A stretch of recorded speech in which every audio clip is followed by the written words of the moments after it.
एक high quality business leader बनने के लिए आपकी पर्सनालिटी कैसी हो, उसके बारे में तो आप बहुत सारे वीडियो देख चुके होंगे। और इन वीडियो से आप कुछ एक थ्योरिटिकल जो होता है उसको आप अच्छे से जानते हैं।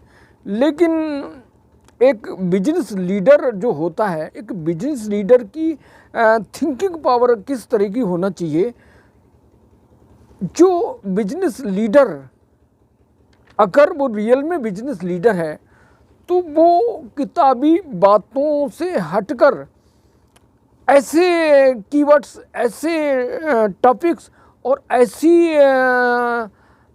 इनोवेशन, ऐसी टेक्नोलॉजी, ऐसी स्ट्रेटजी को बिल्ड करता है जो उसके बिजनेस के लिए, उसके ब्रांड के लिए और उसके प्रोडक्ट के लिए बहुत ही असरदार साबित होती है। तो दोस्तों, बहुत सारी कंपनियां बनती हैं, चलती हैं और बैंकक्रप्ट हो जाती हैं। दरअसल ये बैंकक्रप्ट होने का जो इशू है, जो चैलेंज है, वो आखिर क्यों होता है? बैंकक्रप्ट का सबसे बड़ा कारण मैंने अक्सर कोडेक्स की केस स्टडी को पढ़ा है और पेटीएम मॉल की केस स्टडी को पढ़ा है, सुना है, और बहुत सारे ऐसे बैंकक्रप्ट कंपनियों का मैंने सुना है। क्योंकि वो इन्वायरमेंट जो चेंजिंग होता है, टेक्नोलॉजी जो बनती है, जो बिल्ड होती है, अपने आप को पर्सनालिटी में डेवलप करना है, बिल्ड करना है अपने कंपनी, अपने ब्रांड की, अपने प्रोडक्ट की। तो इन चीज़ों पे काम ना करके एक बिजनेस लीडर जो चूक करता है, जो मिस करता है, इसके कारण कंपनियां बैंकक्रप्ट हो जाती हैं। तो बैंकक्रप्ट की स्थिति से बचने के लिए दोस्तों, प्यारा और छोटा सा फार्मूला है कि आप अपने कंपनी में स्किल, हाई स्किल पर्सन को हायर कीजिए और लगातार ऐसे लोगों को हायर कीजिए। एक बिजनेस लीडर अगर वह एक्टिव है, अगर वह कॉन्शियस है, तो मौजूदा समय में आने वाले ट्रेंडिंग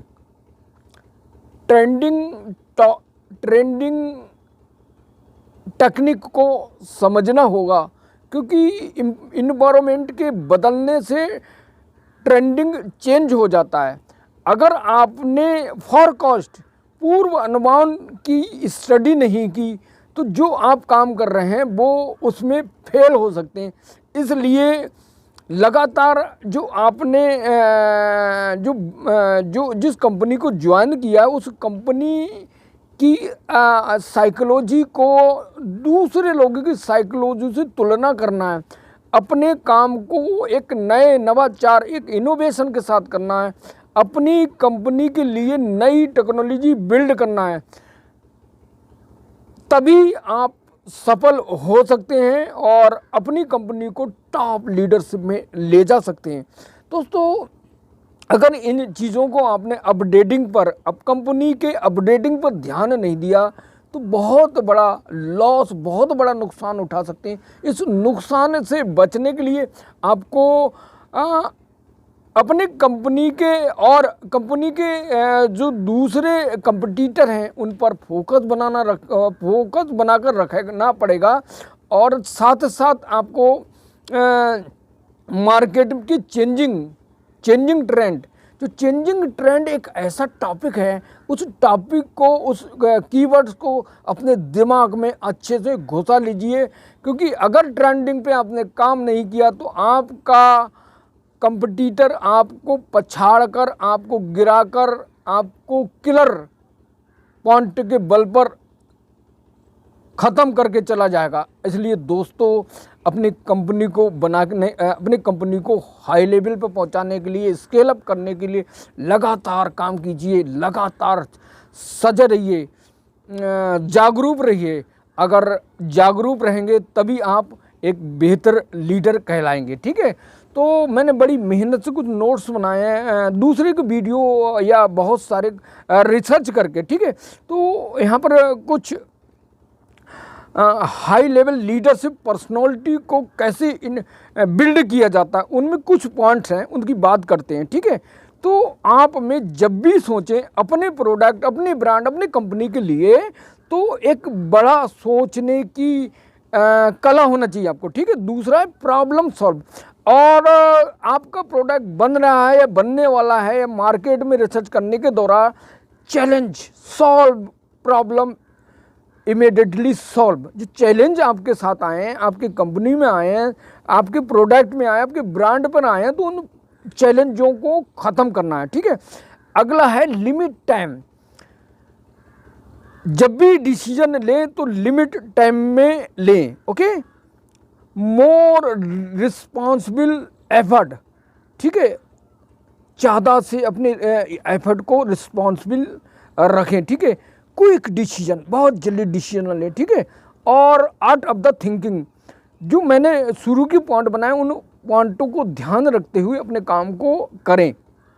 पंक्चुअलिटी। ठीक है, तो अब ये कुछ पॉइंट्स थे यूनिवर्सल, लेकिन मैं अब एक एक करके आपको बताता हूँ। सिलसिला हो गया, ऊपर से आपको पता चल रहा है कि आने वाला जो क्लाइमेट चेंज होने वाला है, एटमॉस्फेयर चेंज होने वाला है।